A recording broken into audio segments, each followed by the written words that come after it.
Dr. Sarah Chen noticed the silence first. At the Deep Space Listening Array in Chile's Atacama Desert, silence was usually her constant companion. But this was different. This silence screamed. She double-checked her readings, then triple-checked them. The Centauri Proxima sector had been alive with transmissions for the past 3 years. Regular pulses, complex patterns that her team had been studying, categorizing, and attempting to decode. Then, 12 hours ago, nothing. Complete silence. Dr. Warren, she called to her supervisor, keeping her voice steady despite the unease crawling up her spine. "I think you need to see this." The older man shuffled over, his coffee mug leaving a ring on her desk as he leaned in to study the displays. His weathered face creased with concern as he absorbed the data. "How long?" 12 hours, 17 minutes, Sarah replied, pulling up the comparison charts. "It's not interference. Not a system malfunction. The signals just stopped." Warren's fingers drummed against his mug, a nervous habit she'd learned to read over the years. What were the last transmissions? Sarah pulled them up, the complex waveforms dancing across her holographic display. They were different from the usual patterns. More urgent, like someone talking faster when they're scared. She manipulated the visualization, highlighting key segments. And there was something else. A new signal, just before everything went quiet. The new pattern filled the display, its structure unlike anything they'd documented from that sector before. It was deeper, somehow heavier, as if the very frequencies carried weight. "Send everything to the analysis team," Warren ordered, already reaching for his secure comm unit. "I need to make some calls." Within hours, the facility transformed from its usual quiet efficiency into a hub of barely controlled chaos. Military personnel arrived, their uniforms carrying insignias Sarah had never seen before. Scientists from every major space agency crowded around displays, arguing theories in a dozen languages. Sarah stayed at her post, monitoring, waiting for any change in the silence. She was there when it happened. The new signal came not from the Centauri Proxima sector, but from much closer. A ship dropping out of FTL Drive just beyond Mars orbit. It broadcast on all frequencies, its message simple and devastating. "We are the Araxians. We seek asylum. They are coming." The message repeated in over 1,000 languages, including perfect Earth standard. Sarah watched as her instruments captured the ship's approach. It was massive, easily the size of a small city, but its design spoke of desperation rather than aggression. Sections showed damage, emergency repairs visible even from this distance. The UN Security Council convened an emergency session. Sarah found herself presenting her data to a room full of grim-faced leaders, explaining how the signals from the Centauri Proxima sector had changed before they vanished. "In my professional opinion," she concluded, "the Araxians are running from something. Something that silenced an entire sector of space in less than a day." The Araxian ship's designated representative, a being who called itself Voice of Memory, confirmed her fears. Their holographic form shimmered with colors that seemed to correspond to their emotional state, currently a deep, troubled purple. "They call themselves the Void Speakers," Voice of Memory explained, their translated words carrying a weight that seemed to press against Sarah's chest. "They came to our worlds offering a choice: silence or extinction." Silence. The Chinese representative leaned forward. "What do you mean by silence?" "Total submission. The surrender of not just our technology, our resources, but our very thoughts. They possess technology that can suppress consciousness itself, reduce entire species to nothing more than extensions of their will." The room erupted in multiple conversations, but Sarah noticed something interesting. While the human delegates reacted with horror and anger, Voice of Memory's colors shifted to show surprise. "You resist the very concept?" they asked. "Most species we encountered accepted their offer. The fear alone was enough to make them submit. Humans," Sarah found herself speaking without being recognized, don't do well with ultimatums. The American general, Matthews, nodded grimly. How long do we have? Voice of Memory's colors darkened. They follow a pattern. First, they send their message. Then, they demonstrate their power on a single population center. After that, species have one standard rotation of their primary world to decide. Those were the terms presented to every civilization we know of. And if we refuse? The Russian representative's voice was hard. None have refused and survived to tell us. Sarah watched the human delegates exchange looks. She recognized that expression. It was the same one she'd seen in documentaries about humanity's greatest challenges, a mixture of determination, anger, and something uniquely human, the absolute refusal to be told what they couldn't do. Well, General Matthews said, standing up, I suppose we'll be the first. The next 48 hours were a blur of activity. Every military force on Earth mobilized. Space-capable vessels were armed and launched. The Araxians, still clearly confused by humanity's response, provided what technical data they could about the Void Speakers. Sarah found herself working directly with Voice of Memory, analyzing the patterns of silence spreading across space. The Araxian was fascinated by her ability to function under pressure. Your heart rate is elevated, they observed.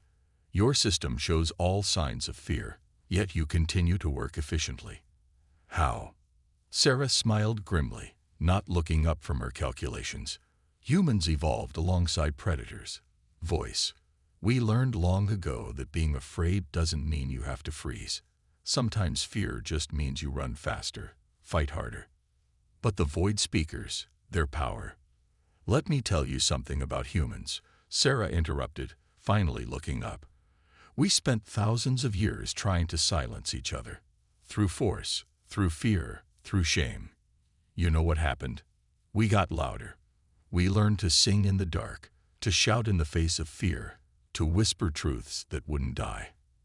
If these Void Speakers think they can silence humanity. She turned back to her work, a cold smile on her face.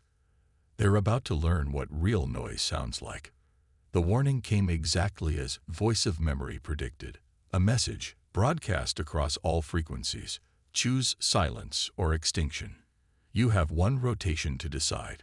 Humanity's response was immediate, broadcast from every transmitter on and around Earth, sent in all known languages and frequencies. It was short, defiant, and uniquely human. Come and try. The experimental ship Whisper hung in Earth's orbit like a shadow made solid. Captain Marcus Hayes stood on its bridge, watching the final preparations through the adaptive smart glass viewport. The vessel represented humanity's first response to the Void Speaker's threat. Not a warship in the traditional sense, but something uniquely human. Final systems check complete, his XO, Commander Diana Rodriguez, reported. All stations report ready. Marcus nodded, his dark eyes fixed on the stars. Somewhere out there, the Void Speakers were coming to enforce their ultimatum. But humanity had spent the last week preparing a welcome they wouldn't expect. Status of the Araxian integration teams, he asked. Still adapting to our methods, Diana replied, bringing up the relevant data on her tablet. They're struggling with the concept of psychological warfare. Voice of Memory says their species evolved in an environment with very few threats. They never developed our capacity for strategic deception. Marcus allowed himself a small smile. That was precisely why the Whisper had been built. Dr. Chen's research had revealed something crucial about the Void Speaker's technology. It worked by imposing patterns of thought, by forcing conformity and submission. But humans, with their chaotic, adaptive minds, had spent millennia learning to resist such impositions. Signal from Deep Space Array 7, the communications officer announced. Multiple objects dropping out of FTL at the edge of the solar system. Show me, Marcus ordered. The main display lit up with the incoming data. The Void Speaker ships were massive, their design following rigid geometric patterns. Beautiful, in a cold way, but their very perfection was a weakness. They had never needed to adapt, to change. Launch the first wave, Marcus commanded. "Let's see how they handle a little chaos." From the Whisper and its sister ships, thousands of small objects deployed. To most scans, they would appear as debris, as chaos, a soup of random electromagnetic signals and radiation. But there was purpose in that chaos, a method in the madness that only human minds had conceived. The Void Speaker fleet approached in perfect formation. Their first transmission came exactly as predicted. "Your time ends. Choose silence." Marcus keyed his response. "We choose to speak." The battle that followed would rewrite everything known about space warfare. The Void Speaker's ships fired their consciousness-suppressing weapons, expecting to see Earth's defenders fall into confused silence. Instead, the seemingly random debris field came alive. Each piece was a microtransmitter, broadcasting on frequencies that humans had discovered could disrupt the Void Speaker's control signals. The patterns were based on Earth's most chaotic natural phenomena: lightning storms, quantum fluctuations, the human brain during REM sleep. "They're responding," Diana reported, excitement breaking through her professional demeanor. "Their formation. It's breaking up." On the main screen, the geometric perfection of the Void Speaker fleet began to crack. Their ships moved erratically, their responses slowing. For the first time in their history, they faced an enemy that didn't just resist their control. It turned their own perfect order against them. "Second wave," Marcus ordered. "Time to show them what humanity does best." The Whisper and its sister ships moved forward, their hulls designed to absorb and reflect the Void Speaker's control signals. But they didn't just reflect. They distorted, changed, turned the enemy's weapons into something new. Voice of Memory, watching from the Auxiliary Command Center, broadcast waves of astonishment. "This is, we never imagined. You're not just fighting them. You're making them experience chaos. That's the thing about humans," Diana explained, her fingers dancing across her control panel as she coordinated the attack. "We don't just survive chaos. We thrive in it. We turn it into art, into music, into weapons when we need to." The Void Speaker ships began to retreat, their perfect formations dissolving into disorder. But Marcus wasn't finished. Launch the Babel protocol. From the Whisper's central array, a new signal broadcast. It carried snippets of human consciousness. Dreams, memories, fragments of thoughts and emotions. Not ordered or controlled, but wild, free, and impossibly diverse. Thousands of years of human culture, art, and defiance compressed into waves of pure information. The effect on the Void Speaker ships was immediate and devastating. Their rigid, ordered minds couldn't process the chaos of human thought. Ships spun out of control, their crews overwhelmed by the first true disorder they had ever experienced. "They're broadcasting," the communications officer reported, surprise evident in his voice. "But it's different. Fragmented. Almost like they're learning to think for themselves," Marcus finished. "When you force order for too long, chaos becomes revolutionary." The retreat was swift and total. The Void Speaker fleet vanished back into FTL, leaving behind only scattered debris and a profound silence. But this time, it was a silence of shock, not submission. Voice of Memory approached Marcus after the battle, their colors shifting through patterns the translation software couldn't quite interpret. "We did not understand before," they said finally. "We thought silence was survival. But you humans, you showed us that true survival requires a voice." Marcus nodded, already reviewing plans for the next encounter. The Void Speakers would return. Wounded pride and challenged assumptions were a dangerous combination. But humanity would be ready. They had spent their entire existence learning to speak in the face of silence, to find their voice against the void. "Send word to Earth," he ordered. "Tell them the first test was successful. And tell Dr. Chen she was right. The best defense against enforced silence isn't more silence. It's teaching everyone how to speak." As the Whisper's crew began preparations for the battles to come, Marcus allowed himself a moment of reflection. Humanity had just proven something he had always believed, that their greatest strength wasn't in their ability to fight, but in their refusal to be silenced. The Void Speakers had offered a choice between silence and extinction, never considering that humans might create a third option, teaching the galaxy to sing. Dr. Sarah Chen stood in the newly established Joint Species Command Center, watching as humans and Araxians worked side by side. 3 months had passed since humanity's first victory, and they hadn't been idle. The vast chamber hummed with activity, its walls displaying real-time data from across known space. "The patterns are changing," she explained to the assembled military leadership, gesturing to the holographic map showing Void Speaker movements. "They're no longer moving in perfect geometric formations. They're trying to adapt." "Good," Captain Hayes said from his position at the tactical table. "That means they're scared." Voice of Memory, now officially Earth's primary Araxian liaison, shifted through shades of deep green, their species' indication of agreement. "They do not understand fear as you do. For them, it is paralysis. For humans," they paused, their colors rippling. "For humans, it appears to be fuel."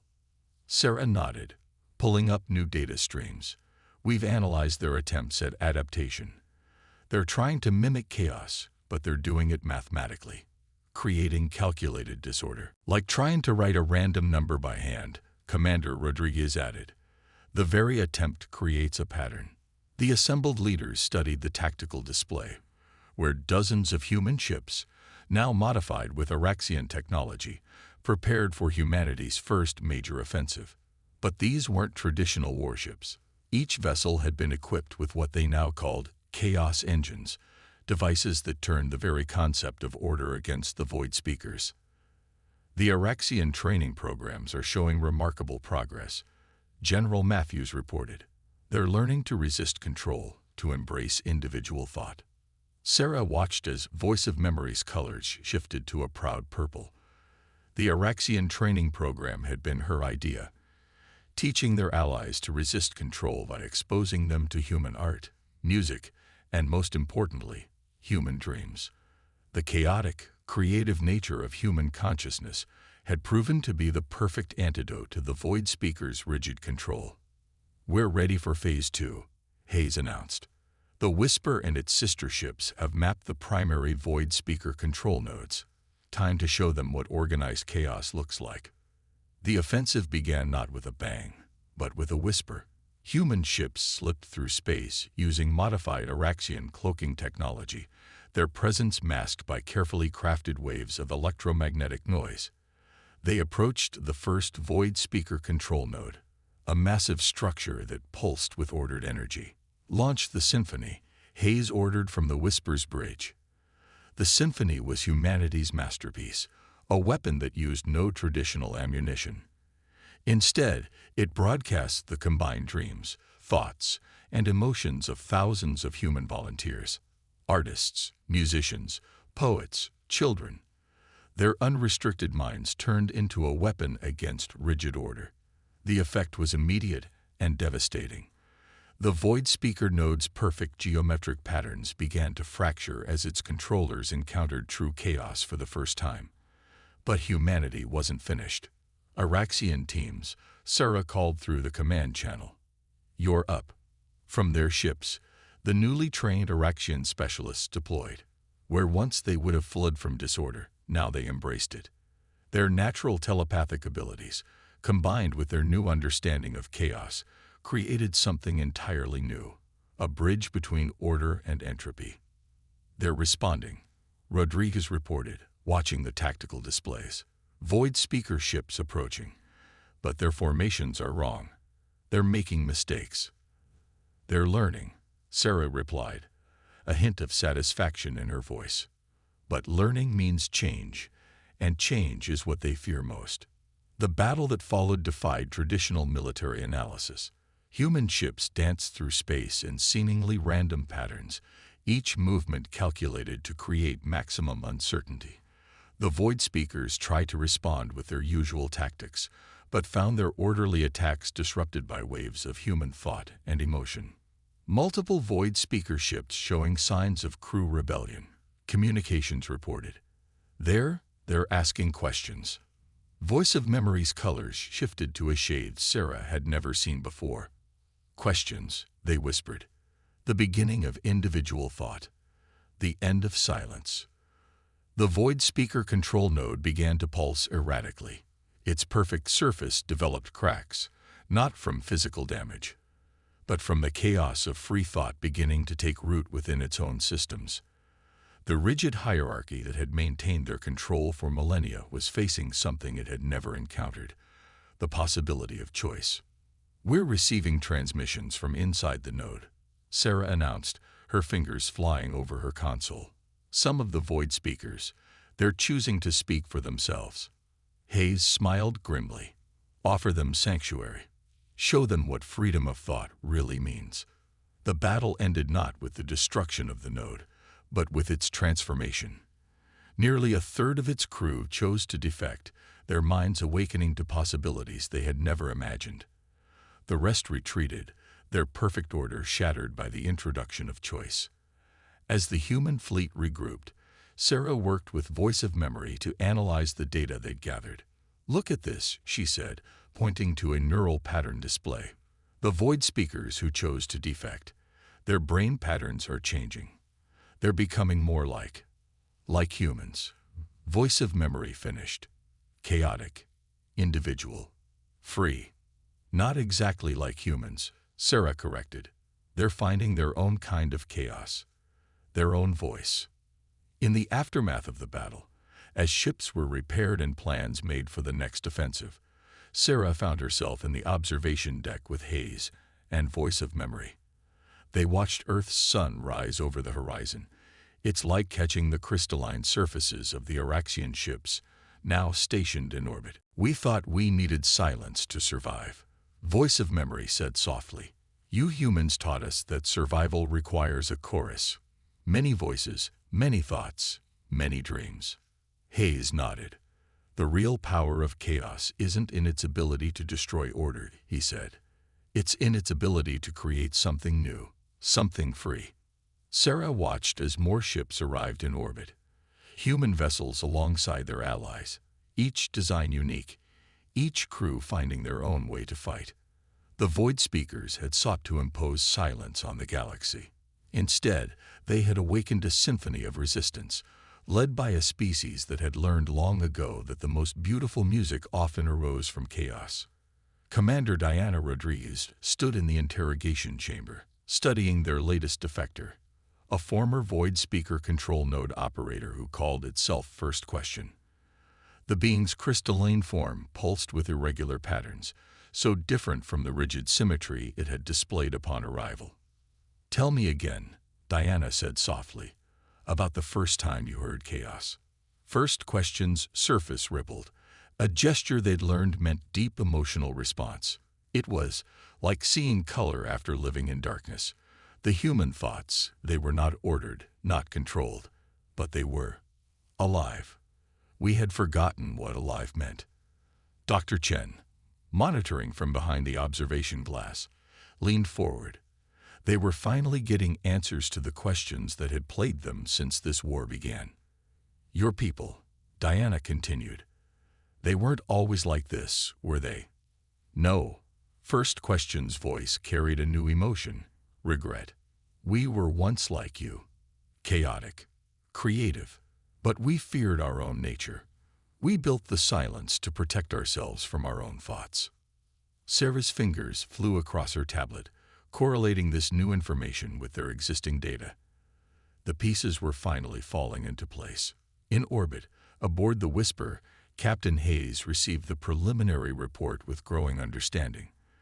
"They did it to themselves," he muttered, sharing a look with Voice of Memory. "The void speakers aren't conquerors. They're prisoners of their own making. A species so afraid of chaos, they chose to impose perfect order on their own minds." Voice of Memory's colors shifted to deep blue, sadness, and then sought to spread that prison to others. The revelation changed everything. The massive void speaker ships weren't weapons. They were mobile prisons, designed to spread their self-imposed order across the galaxy. Each conquest wasn't just an expansion of territory.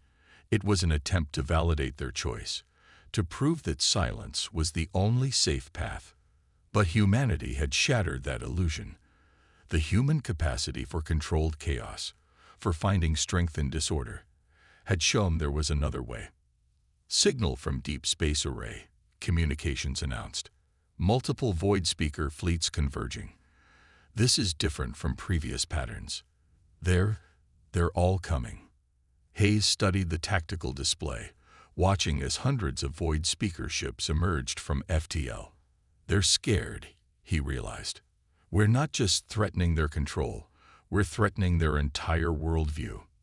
In the Joint Species Command Center, Sarah worked with a team of human and Araxian scientists, analyzing the new data from First Question. Look at these neural patterns, she pointed to a complex display. The void speakers didn't just create technology to suppress thought. They modified their own biology. They literally rebuilt themselves to reject chaos. But now that modification is breaking down, one of the Araxian scientists noted, their colors shifting rapidly with excitement. Exposure to human thought patterns is reawakening their original nature. The implications were staggering. Every void speaker ship that defected, every crew member who chose freedom, wasn't just changing their mind. They were physically transforming, their biology reverting to its natural state. All ships, battle stations, Hayes's order echoed through the fleet. But remember, we're not just fighting an enemy. We're fighting an idea. The idea that order is the only path to survival. The human fleet moved into position, their formations purposefully irregular. Alongside them, Araxian ships and the vessels of other liberated species took their places. Each ship now carried improved versions of the Symphony weapon, loaded with not just human chaos, but the thoughts and dreams of every species that had chosen freedom over silence. First Question, now working with the human scientific team, helped them understand the final piece of the puzzle. The control core, they explained, their crystalline form pulsing with urgency. The source of the silence. If it falls, if it experiences true chaos, the entire system will collapse. Diana watched the tactical displays as the massive void speaker armada approached. They're protecting something, she noted. Look at the formation. It's a sphere with something at the center. The control core, Sarah breathed. It has to be. Their entire civilization depends on maintaining its perfect order. Hayes's voice came through the command channel, clear and determined. Then that's our target. All ships, prepare for dimensional shift. Time to show them what organized chaos really means. The human fleet began a maneuver that would have been impossible just months ago. A synchronized yet random approach, each ship moving in patterns that defied prediction, while maintaining perfect tactical cohesion. It was a display of humanity's greatest strength, the ability to find order in chaos without sacrificing either. Voice of Memory, watching from the command center, broadcast waves of amazement. You've done what we thought impossible, they said to Sarah. You've turned chaos itself into a weapon, without losing your humanity in the process. Sarah nodded, her eyes fixed on the displays showing the approaching battle. That's because we learned long ago that chaos isn't our enemy. It's part of who we are. And sometimes, she smiled as the first waves of symphony energy began to pulse from the human ships. Sometimes the most powerful thing you can do is embrace what you fear most.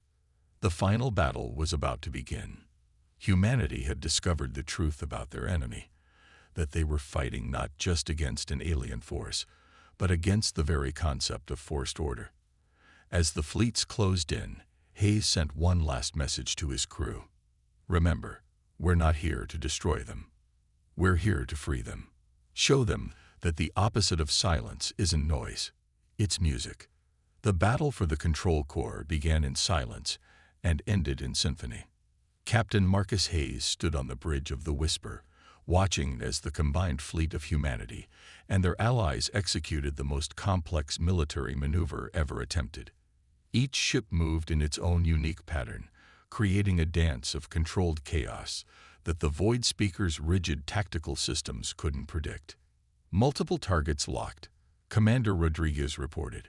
Symphony weapons charged at 100%. New patterns loaded from all allied species. The Void Speaker armada surrounded their control core in perfect geometric formations, their ships forming crystalline patterns in space. But now Hayes could see what he'd missed before. The beauty of their formations couldn't hide the prison they'd built for themselves. Signal from Dr. Chen. Communications announced. First question reports the core's defenses are synchronized with the primary thought suppression frequency. If we can disrupt it, we can free them all at once. Hayes finished. All ships initiate protocol battle. The human fleet's symphony weapons activated simultaneously, but this time they carried more than just human thoughts and dreams. The Araxians had contributed their memories of finding courage. The liberated Void Speakers had added their first moments of freedom. Every allied species had poured their unique forms of chaos into the mix. The result was unlike anything the galaxy had ever experienced. In the command center, Sarah Chen watched the sensor readings with a mixture of awe and hope. The core's outer shields are responding, she reported. They're trying to impose order on the chaos, but there are too many patterns, too many voices. Voice of Memory's colors rippled with excitement. Look at the enemy formations. They're changing. The perfect geometric patterns of the Void Speaker fleet began to shift. Some ships maintained their positions, but others began to move erratically, as if their crews were fighting internal battles between order and freedom. We're receiving transmissions, Diana announced from the Whisper. Multiple Void Speaker ships are. They're asking questions. Actual questions. First question's crystalline form, pulsed with emotion. The core's control is weakening. For the first time in millennia, my people are beginning to think for themselves. But the battle wasn't over. The core itself, a massive structure of perfect geometric precision, began to pulse with energy. Its defense systems, designed to maintain order at any cost, activated with devastating force. All ships, evasive action. Hayes ordered as beams of pure order lashed out, trying to force everything they touched into perfect, lifeless patterns. The human fleet responded with practiced chaos, each ship moving in unpredictable ways while maintaining their strategic position.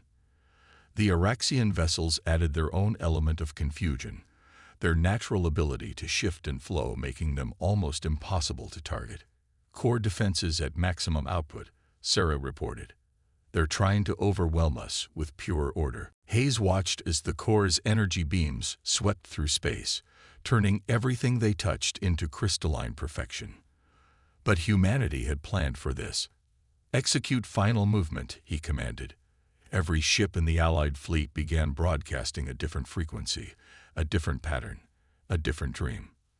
The symphony weapons didn't fire in sequence or in unison. They fired in beautiful chaos, each contributing its own unique voice to a galaxy-spanning chorus. The effect on the core was immediate and devastating. Its perfect surface began to crack, not from physical damage, but from the sheer weight of possibility it was being forced to process.